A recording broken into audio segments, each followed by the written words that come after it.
नमस्कार, स्वागत है आप सभी का चैनल पर। आज की वीडियो में मैं चर्चा करूंगी राम नरेश त्रिपाठी जी की कविता जिसका शीर्षक है पथिक। राम नरेश त्रिपाठी जी के बारे में बात करूं तो ये द्विवेदी युगीन कवि हैं, या फिर कह लीजिए पूर्व छायावाद युग में ये लेखन कार्य कर रहे थे और ये ग्राम गीतों का संकलन करने वाले पहले कवि माने गए हैं और इनके काव्य में गांधीवादी दर्शन दिखाई दे जाता है। तो ये कुछ इनसे संबंधित विशेषताएं थी। बाकी इनके कुछ प्रमुख काव्य संग्रह भी हैं, आप चाहें तो नोट डाउन कर सकते हैं, जैसे कि मिलन है और स्वप्न है और मानसी है। ये 3 इनके प्रमुख काव्य संग्रह हैं। अब आ जाइए कविता पर। इस पर मैं विस्तृत चर्चा करूंगी, आप वीडियो अंत तक देखें ताकि ज़्यादा से ज़्यादा चीज़ों को आप एक ही बार में ग्रहण कर पाएँ। तो पथिक शब्द को सबसे पहले समझिए ताकि आपको अंदाज़ा लग सके कि कविता है किस बारे में। आधी कहानी का तो अंदाज़ा हमें शीर्षक समझने से ही लग जाता है कि किस विषय पर आधारित है कविता। तो पथिक शब्द का शाब्दिक अर्थ क्या होता है, आप खुद बताइए। पथिक शब्द का शाब्दिक अर्थ क्या होता है? पथिक उसी को तो कहते हैं ना जो राही हो, यानी मार्ग से, रास्ते से, राह से गुजर रहा हो, राही हो या फिर राहगीर हो या फिर बटोही हो या फिर मुसाफिर हो या फिर यात्री हो, एक स्थान से दूसरे स्थान पर जा रहा हो, उसको ही पथिक कहते हैं ना। तो यहाँ पर भी पथिक का यही अर्थ है। ये जो कविता है पथिक, इसके सार तत्व की बात करूँ मोटे तौर पर, ये किस विषय पर निहित है, तो इस कविता में बताते हैं राम नरेश त्रिपाठी जी जीवन के रास्ते में आने वाली कठिनाइयों, सुंदरताओं और निराशाओं के बीच मनुष्य को अपने कर्तव्य पथ से विचलित नहीं होना चाहिए। क्योंकि जीवन है, जीवन का तो नाम ही है कि उसमें कठिनाइयाँ भी आएंगी, मुश्किलें भी आएंगी और अच्छे दिन भी आएंगे। तो जो अच्छे दिन हैं उनको भी इंसान को एंजॉय करना चाहिए और अगर कठिनाई आ रही हैं तो उनका सामना करने के लिए तत्पर रहना चाहिए, उनसे डरना नहीं चाहिए, उनसे भयभीत नहीं होना चाहिए। तो एक प्रेरणा का स्वर, सकारात्मक भाव का स्वर निरंतर इस कविता के माध्यम से राम नरेश त्रिपाठी जी संचरित करते रहते हैं। राम नरेश त्रिपाठी जी लिखते हैं कि प्रतिक्षण नूतन वेश बनाकर रंग बिरंग निराला, रवि के सम्मुख थिरक रही है नभ में वारिदमाला। नीचे नील समुद्र मनोहर, ऊपर नील गगन है, घन पर बैठ बीच में विचरूं यही चाहता मन है। तो समझिए यहाँ पर प्रकृति के मध्य व्यक्ति जो है अपने जीवन को व्यतीत करना चाहता है। कवि और प्रकृति का तो वैसे भी कितना सौहार्दपूर्ण संबंध रहा है, ये तो आप जानते ही होंगे। तो यहाँ पर समझिए, आपने देखा तो यहाँ पर आपको अंदाज़ा लगा होगा कि प्राकृतिक सौंदर्य की बात हो रही है। पद्यांश में इन पंक्तियों में कवि राम नरेश त्रिपाठी जी पथिक के प्रकृति प्रेम के बारे में बताते हैं और पथिक ही इस पूरी कविता का मुख्य पात्र है, जिसके इर्द गिर्द ही ये पूरी कविता घूमती हुई नजर आएगी कि वो किस तरह से सोच रहा है कि वो प्रकृति के मध्य बैठे, प्रकृति के मध्य विचरण करे। तो यहाँ पर बताते हैं राम नरेश त्रिपाठी जी कि पथिक जो है संसार के दुखों से विरक्त होकर प्रकृति के सौंदर्य पर मुग्ध होकर वहीं वसने के लिए इच्छुक और उत्सुक है। तो कवि यहाँ पर कह भी रहे हैं ना कि प्रतिक्षण नूतन वेश बदलकर रंग बिरंग निराला। प्रकृति इतनी ही तो सुंदर होती है ना कि हर एक क्षण बदली हुई नजर आती है। कभी आप आकाश में देखिएगा, आप देखेंगे कि बादलों के छोटे छोटे टुकड़े बिखरते हुए नजर आएंगे और वहीं दूसरे क्षण देखेंगे तो वो टुकड़े और छोटे हो चुके होंगे या और बड़े हो चुके होंगे या आकाश साफ हो चुका होगा। तो ये प्रकृति हर एक क्षण अपना वेश बदलती रहती है, रंग बिरंग अपना वेश बदलती रहती है, अपना रंग बदलती रहती है। रवि के सम्मुख थिरक रही है नभ में वारिदमाला। रवि का अर्थ होता है सूर्य, उसके सम्मुख, उसके सामने, उसके नज़दीक थिरक रही है नभ में वारिदमाला। वारिद का अर्थ होता है बादल। तो बादलों की माला जो है रवि के सम्मुख यानी कि आकाश में थिरक रही है। नीचे नील समुद्र मनोहर, ऊपर नील गगन है, घन पर बैठा बीच में विचरूं यही चाहता मन है। तो ये प्राकृतिक सौंदर्य देखकर पथिक का मन चाहता है कि वो घन पर बैठकर, घन का अर्थ होता है मेघों पर बैठकर, जो बारिदमाला बिखरी हुई है उस पर बैठकर बीच में विचरूं यही चाहता मन है। यानी नीचे जो नीला समुद्र है उसका जो सौंदर्य किसी को भी आकर्षित कर ले, वो पथिक को भी आकर्षित कर रहा है। और ऊपर जो आकाश है खुला हुआ, उसको देखकर भी पथिक आकर्षित हो रहा है, उस सौंदर्य में रंग जाना चाहता है। तो इसीलिए कह रहा है कि घन पर बैठ बीच में विचरूं यही चाहता मन है। तो मैं बीच में बैठकर ये सब कुछ देखूं, इस प्राकृतिक सौंदर्य का आनंद लूं, ऐसा पथिक चाहता है। आगे लिखते हैं राम नरेश त्रिपाठी जी कि रत्नाकर गर्जन करता है, मलया नील बहता है, हरदम यह हौसला हृदय में प्रिय भरा रहता है। इस विशाल विस्तृत महिमा में रत्ना करके घर के कोने कोने में लहरों पर बैठूं फिरूं जी भर के। ये जी भर के यानी मन भर के इस प्राकृतिक वातावरण में खो जाना चाहता है पथिक। और पथिक के माध्यम से कौन खो जाना चाहता है, कौन रम जाना चाहता है? कवि रम जाना चाहता है इस प्राकृतिक सौंदर्य में। तो यहाँ पर रत्नाकर का अर्थ होता है, आप सबको पता ही होगा, समुद्र। और वहीं मलयानिल का अर्थ होता है पर्वतों से जो सुगंधित हवा बहती हुई आती है, वो भी हर व्यक्ति को अपनी ओर आकर्षित करती। तो यहाँ पर कवि के अनुसार यानी कि रामनरेश त्रिपाठी जी के अनुसार पथिक कह रहा है या फिर सोच रहा है कि मानो रत्नाकर अर्थात समुद्र जो है वो गर्जना कर रहा है, उसकी जो लहरें हैं वो उठ रही हैं और गिर रही हैं, तो उसकी जो उर्मियाँ हैं वो कोलाहल का माहौल बनाए हुए हैं। और मलय यानी कि पर्वत से जो सुगंधित खुशबूदार हवा आ रही है वो वातावरण को और भी ज़्यादा पावन कर रही है, और भी सुगंधित कर रही है, और भी पवित्र कर रही है। इसके बाद में पथिक कहता है कि हर दम यह हौसला हृदय में प्रिय भरा रहता है। तो इस प्राकृतिक वातावरण की खूबसूरती देखकर इस प्राकृतिक वातावरण की खूबसूरती देखकर पथिक अपनी प्रेयसी को, अपनी प्रेमिका को याद करते हुए कहता है, प्रेमिका को संबोधित करते हुए कहता है कि हे प्रिय, इस प्राकृतिक सौंदर्य को देखकर एक नए प्रकार का भाव, सकारात्मक भाव, नया हौसला हृदय में भर जाता है। आगे पथिक अपनी इच्छा व्यक्त करते हुए कहता है कि इस विशाल विस्तृत यानी कि फैले हुए और महिमा में रत्नाकर यानी कि समुद्र की लहरों पर बैठकर इसके घर रूपी विशालकाय जलमंडल के चारों दिशा में मैं भ्रमण करता फिरूं, कब तक? जब तक पूर्ण रूप से मेरा जी ना भर जाए। तो समझिए यहाँ पर कितनी खूबसूरती से रामनरेश त्रिपाठी जी ने प्राकृतिक सौंदर्य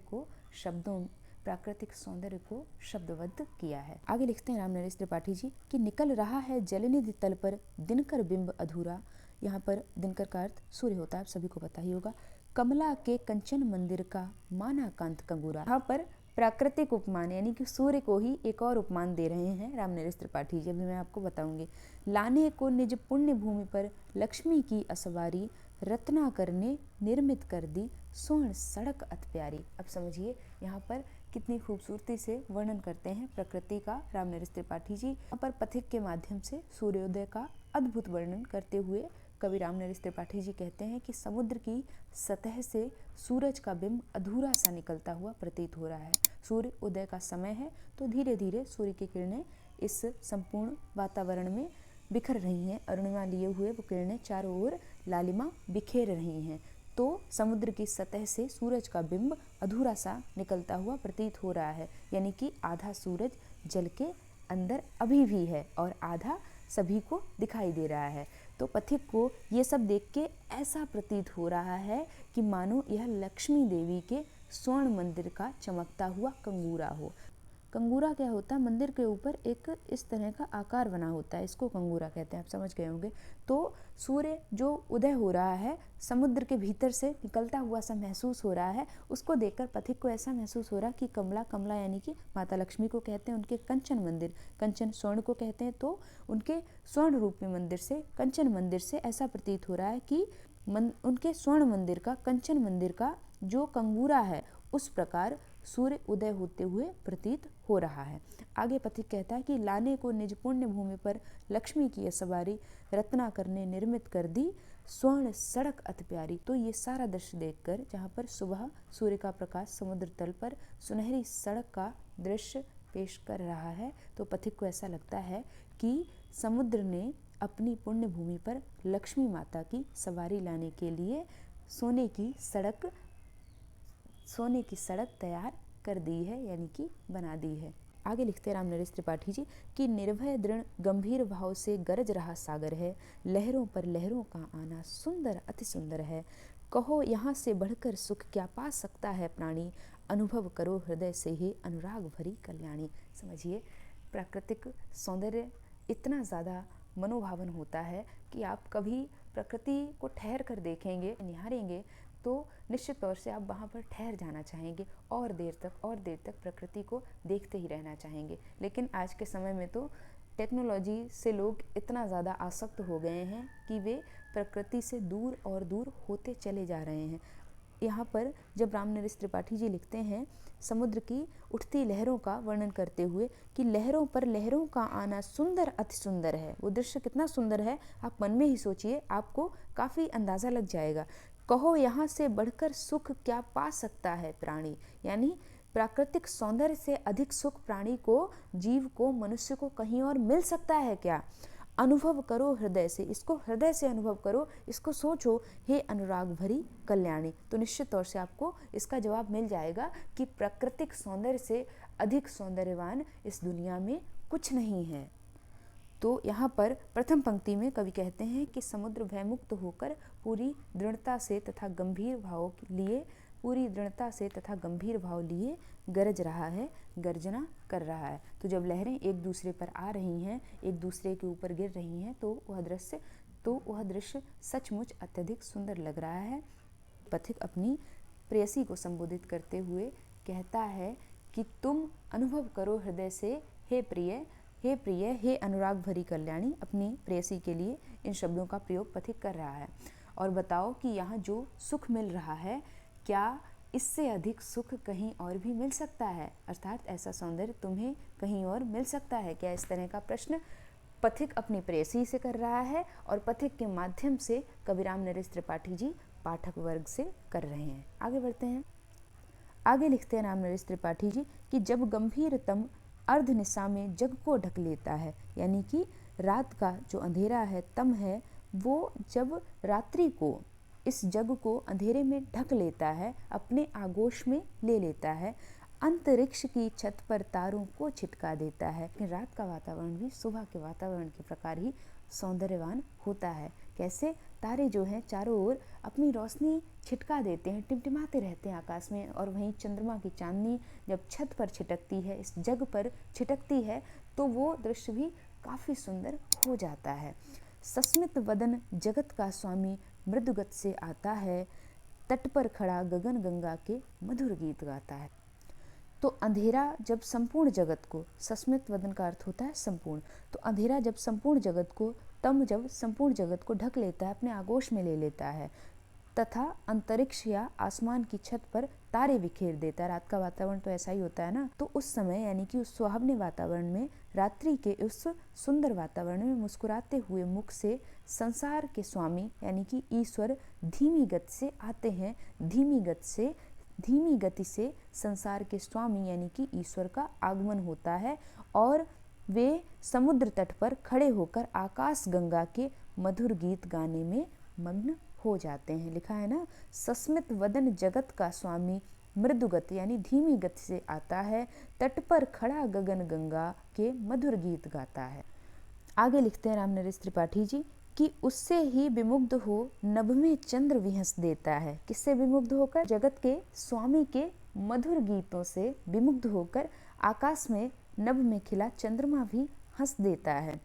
वृक्ष विविध पत्तों पुष्पों से तन को सज लेता है, पक्षी हर्ष संभाल न सकते मुग्ध चहक उठते हैं, फूल सांस लेकर सुख की सानंद महक उठते हैं। आगे रामनरेश त्रिपाठी जी पथिक के माध्यम से प्रकृति का सुंदर चित्र करते हुए कहते हैं कि वृक्ष विविध यानी विभिन्न प्रकार के पत्तों व फूलों से अपने तन को सजा लेते हैं और पक्षी भी कलरव करने लगते हैं, यानी कि वे भी अपने हर्ष को संभाल नहीं पाते। खुशी को संभाल ना पाने से तात्पर्य है कि वे पूर्ण रूप से उन्मत्त हो जाते हैं। किसमें? अपनी खुशी में, अपने उमंग में, अपनी खुशी में, अपने उमंग में, अपनी क्रीड़ा में, अपने कलरव में, और चहकने लगते हैं यानी कि क्रीड़ा करने लगते हैं।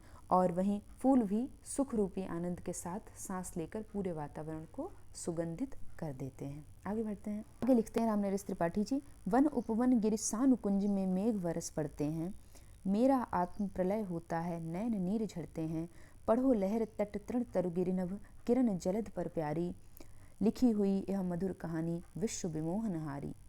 पर इन दोनों ही पद्यांशों में कवि रामनरेश त्रिपाठी जी पथिक के माध्यम से वर्षा के समय यानी कि वर्षा ऋतु में प्राकृतिक सौंदर्य जो अपने चरम पर होता है उसका वर्णन कर रहे हैं। तो प्राकृतिक सौंदर्य किस प्रकार से वर्षा के समय और अधिक बढ़ जाता है ये बताते हुए पथिक के माध्यम से रामनरेश त्रिपाठी जी कहते हैं कि वन उपवन, पहाड़ यानी कि गिरि, समुद्र तल और वनस्पतियों पर मेघ बरसने लगते हैं, यानी कि चारों ओर, यानी कि आकाश में काली घटाएं छाई हुई हैं और वहीं बारिश की बूंदें निरंतर यहाँ वृक्षों पर, वन पर, उपवन पर गिर रही हैं, जिसकी वजह से वे और अधिक सुंदर लग रहे हैं। आगे कहते हैं कि मेरा आत्म प्रलय होता है, यानी कि ये दृश्य देखकर पथिक या फिर रामनरेश त्रिपाठी जी भावुक हो जाते हैं और उनकी आंखों से आंसू बहने लगते हैं। आगे पथिक अपनी प्रेयसी को संबोधित करते हुए कहता है कि समुद्र, लहरों, तटों, तिनकों, पेड़ों, पर्वतों, आकाश किरणों और बादलों पर लिखी गई विश्व को मोहित करने वाली मधुर कहानी को पढ़ो। लिखा है ना, पढ़ो लहर तट तृण तरु गिरिनभ किरण जलध पर प्यारी, लिखी हुई यह मधुर कहानी विश्व विमोहनहारी, जो अपनी तरफ किसी को भी आकर्षित कर लेते। रामनरेश त्रिपाठी जी कि कैसी मधुर मनोहर उज्ज्वल है यह प्रेम कहानी, जी में है अक्षर बन इसके बनो विश्व की वाणी, स्थिर पवित्र आनंद प्रवाहित सदा शांति सुख कर है, आह प्रेम का राज्य परम सुंदर अतिशय सुंदर है।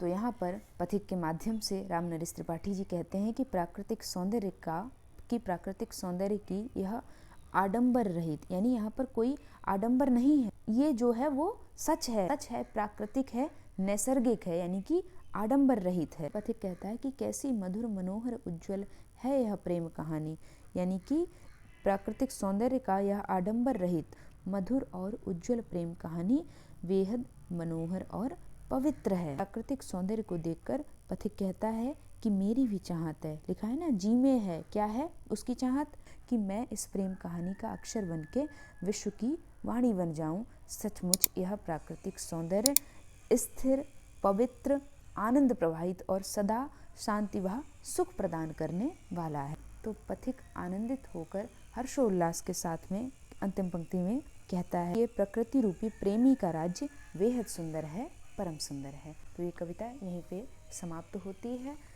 आई होप आपको कविता समझ आई होगी। यहाँ पर विभिन्न प्राकृतिक उपमान दिए हैं रामनरेश त्रिपाठी जी ने, ये तो आपको पढ़कर पता ही चल गया होगा। बाकी अंतिम 2 पद्यांशों में वर्षा ऋतु का वर्णन है। बाकी इससे पूर्व के जो 2 पद्यांश मैं दिखाई दे रही हूँ, इनमें अर्धरात्रि से यहाँ पर रात्रि का वर्णन है, सूर्योदय तक का वर्णन है। किस प्रकार से रात में तारे छिटके हुए होते हैं, चारों तरफ अंधेरा होता है, तम होता है, और वहीं सुबह होते ही पक्षी कलरव करना शुरू कर देते हैं, चारों तरफ पक्षी कलरव करना शुरू कर देते हैं, चहकने लगते हैं। तो यहीं पर वीडियो एंड करती हूँ। अगर आपको मेरा पढ़ाया हुआ अच्छा लगता है, समझ आता है और यहाँ से आपकी हेल्प हो रही है, तो वीडियो को लाइक करने के साथ साथ में अपना प्यारा सा फीडबैक कमेंट सेक्शन में दिया करिए। खुद भी चैनल से जुड़िए, अपने साथियों को भी चैनल से जोड़िए, और टेलीग्राम चैनल से भी आप ज़रूर जुड़ जाना। डिस्क्रिप्शन बॉक्स में आपको लिंक मिल जाएगी, वहाँ पे मैं अपने नोट्स वगैरह शेयर कर देती हूँ, और बहुत सारा study material free of cost वहाँ पे प्रोवाइड कराया जाता है, तो काफ़ी आपकी हेल्प हो जाएगी। बाकी पढ़ते रहिए, सीखते रहिए। Thanks for watching this video.